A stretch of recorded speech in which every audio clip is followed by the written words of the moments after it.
Hi there, welcome to this refurbishment project of this 60-inch wingspan Great Plains Trainer 60. Now this is one of my favourite models to fly. It's just lovely, it just flies really nice, lands lovely, copes with the wind really well.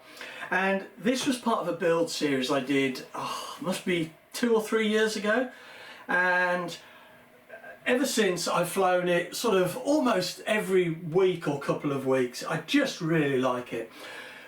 But when I built this, I made the mistake of covering it in Easy Coat, which is a really cheap, nasty covering material. I'd never used it before and thought it was worth a go. And it started peeling off to the point that on the last flight, I actually put an elastic band around the front to keep it on. So I decided I needed to refurbish the fuselage anyway. The wings are fine for now, but will get done at some point. And I've been thinking for quite a while that the Mirco 61 that I've been using for a power source for this ever since it was built, I wanted to change, and I wanted to put in this lovely Taplin twin. So that's essentially what I've been doing in this project. First video we got it stripped, second video we got the Taplin twin fitted with the engine mounts, got it covered in the last video, and in this video we're going to pull everything back together. We've got all the electronics here, I've got the engine mounts which I need to shorten because they're sticking forward of the fuselage, just serving no purpose than adding weight. We've got the landing gear, and the steering gear. We've got there's a steering block to go on the front. So that's what we're going to do. We're going to pull this together and hopefully get it airfield ready, except maybe for one job I need to think about. So first thing I'm going to do is get these engine mounts trimmed, bolted in place, so the engine can be bolted in more or less towards the end. I'm not going to do it first off because as I'm moving this around it's just going to add a lot of weight to the front and might end up knocking the engine. So yeah, I'll get these trimmed. I really want to get this mounting block in for the landing gear because, or the steering nose wheel should I say, because I think I've got to trim the top because of the way I've mounted the engine. So we'll get these in and I'll start to get the servos in as well, and then we can start thinking about the linkages. Right, you can see I've got the bearers in and I've got the mount for the nose wheel, and the nose wheel just slots up there like that. Now you can see I've actually cut a bit of the nose wheel retainer out there, and hopefully that won't have weakened it to do any damage or it won't break, but I had to do that because it was catching on the back of the engine here. I mean, in hindsight I could have moved the engine forward by about, I don't know, 1/4 of an inch, but I wanted to try and keep it as far back as possible really, just to keep that the weight back. I didn't want to have to put any weight in the tail or move stuff back to balance it. If that does break, okay, so I can just replace it with another one and I'll move the engine further forward, just put some more holes in. So fingers crossed. I mean, this nylon is really strong stuff. I've got a long hex driver here so I can get in to the back of some of these machine screws while I tighten them up.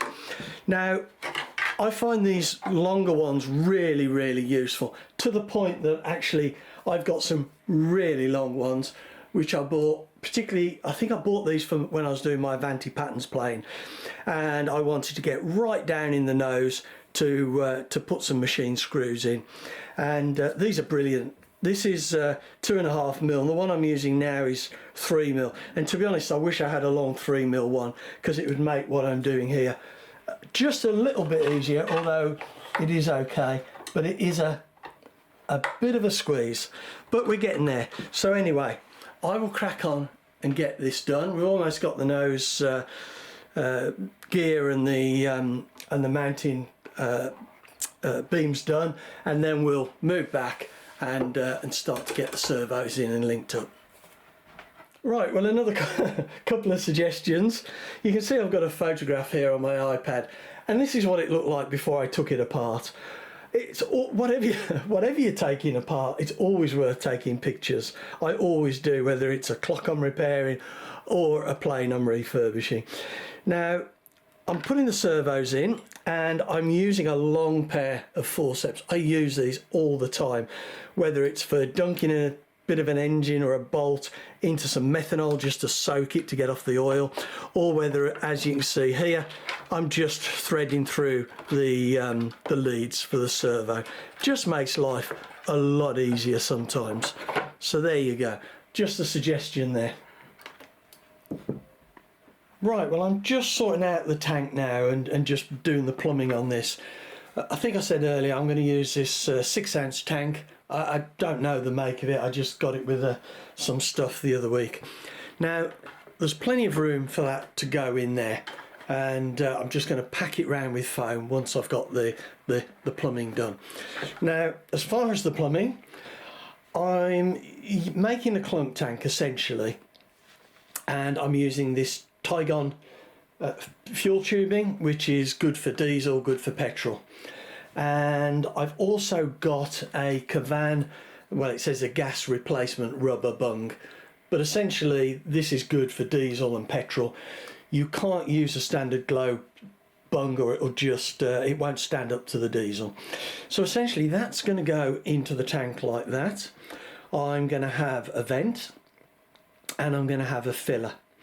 Now, the reason I need a vent and a filler is because if I've only got the 2 pipes and I fill it up through the vent, it will be forcing fuel up the clunk pipe to the engine, and I don't want to keep taking the pipe on and off the engine to do it the other way around. So much better to have three tubes.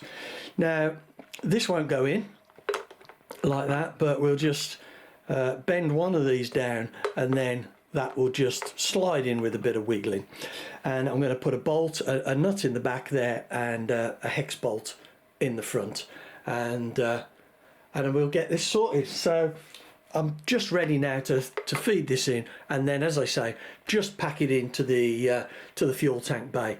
And it's really important that when we get this in, the fuel level at the top of the tank is kind of just below the spray bar or the inlet on the carb on the engine.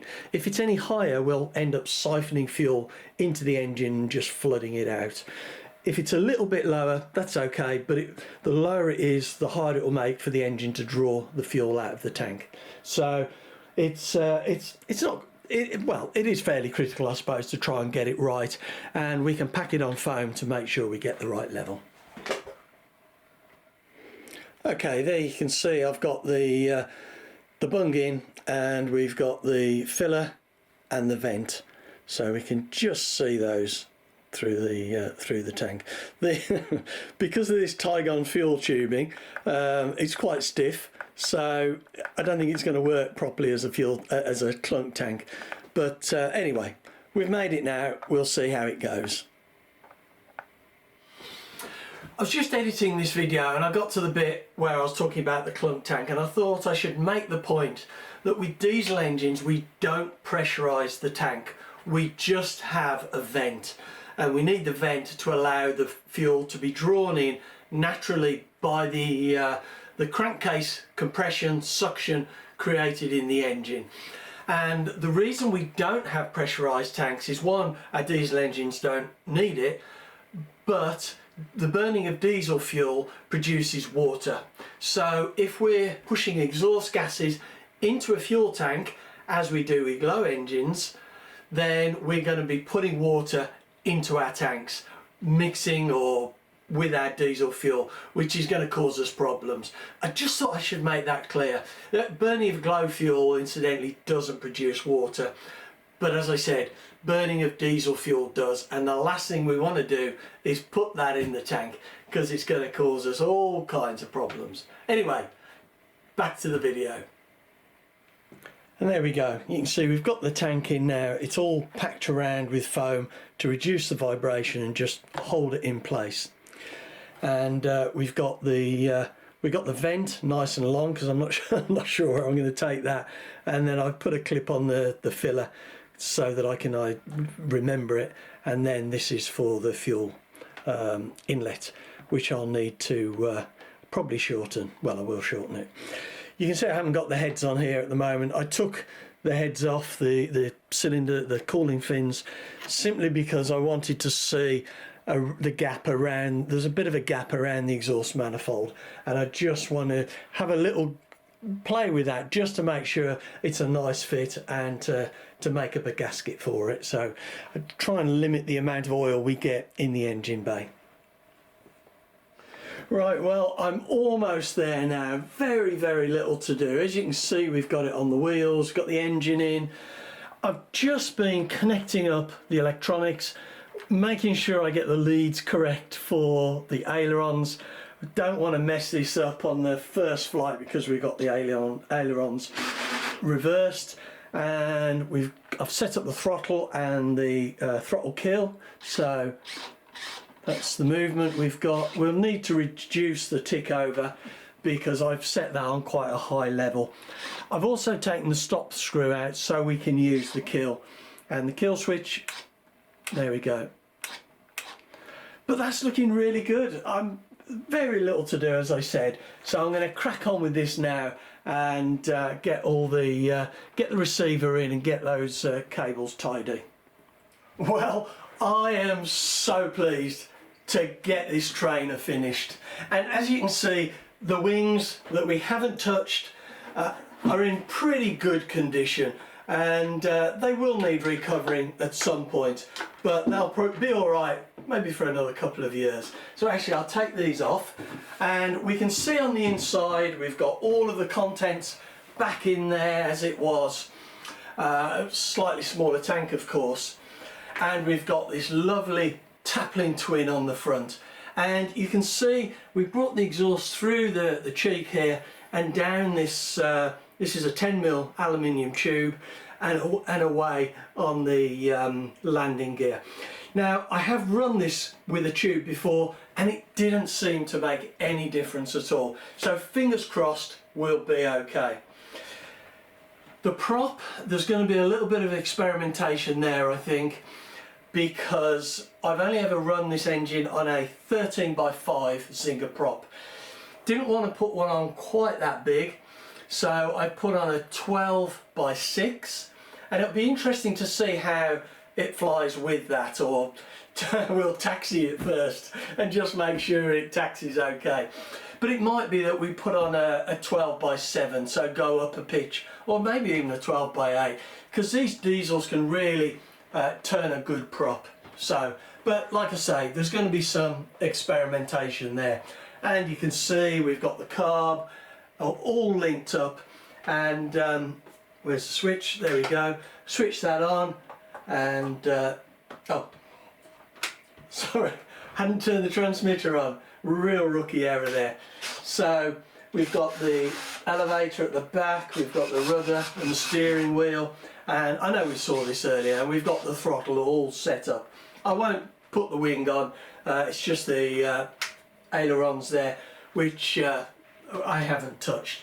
So anyway, I'm going to draw this video to a close now, and I am genuinely really excited to get this to the airfield and to get this lovely old 8cc Taplin twin hauling this one of my favourite planes to fly around the sky.